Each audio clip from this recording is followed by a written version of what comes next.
कई सालों पहले की बात है। एक गांव में युधिष्ठिर नाम का एक कुम्हार रहा करता था।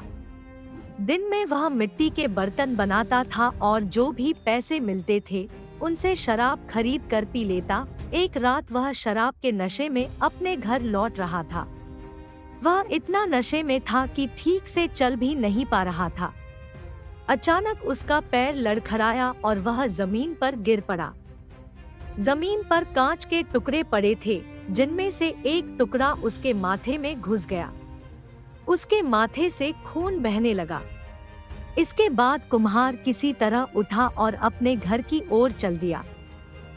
अगले दिन जब उसे होश आया तो वह वैद्य के पास गया और पट्टी करवाकर दवाई ली। वैद्य ने कहा, घाव गहरा होने के कारण इसे भरने में समय लगेगा।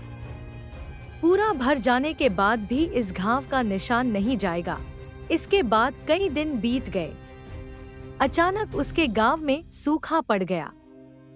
सभी लोग गांव छोड़कर जाने लगे। कुम्हार ने भी गांव छोड़कर जाने का फैसला किया और दूसरे देश की तरफ निकल गया। नए देश में जाकर वह राजा के दरबार में नौकरी मांगने गया। वहां राजा ने उसके माथे पर चोट का निशान देखा और सोचा, यह जरूर कोई पराक्रमी योद्धा होगा और दुश्मन से लड़ते समय इसके माथे पर चोट लगी होगी। यह सोचकर राजा ने उसे अपने दरबार में एक खास जगह दे दी और उस पर विशेष ध्यान देने लगे। यह देखकर राजा के दरबार में मौजूद राजकुमार, सेनापति और अन्य मंत्री उससे जलने लगे। ऐसा कई दिनों तक चलता रहा। एक दिन शत्रुओं ने राजा के महल पर हमला कर दिया। राजा ने अपनी पूरी सेना को युद्ध के लिए तैयार किया।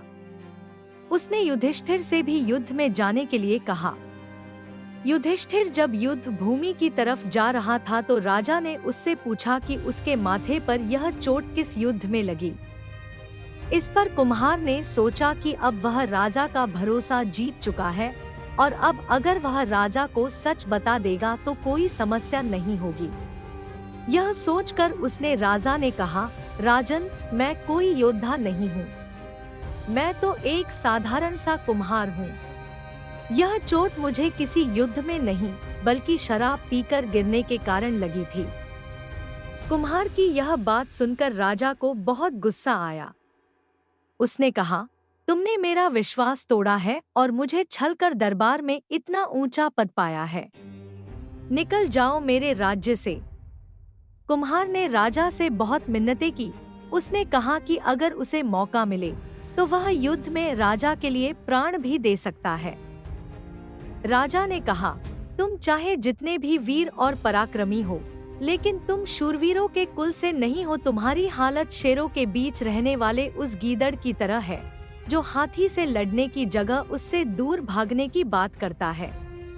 मैं तुम्हें जाने दे रहा हूँ, लेकिन अगर राजकुमारों को तुम्हारा राज पता चल गया तो वो तुम्हें मार डालेंगे। इसलिए कहता हूँ कि अपनी जान बचाओ और भाग जाओ। कुम्हार ने राजा की बात मानी और तुरंत उस राज्य को छोड़कर चला गया। कहानी से सीख। इस कहानी से यह सीख मिलती है कि इंसान की असलियत ज्यादा दिन तक छुप नहीं सकती। एक न एक दिन राज खुल ही जाता है।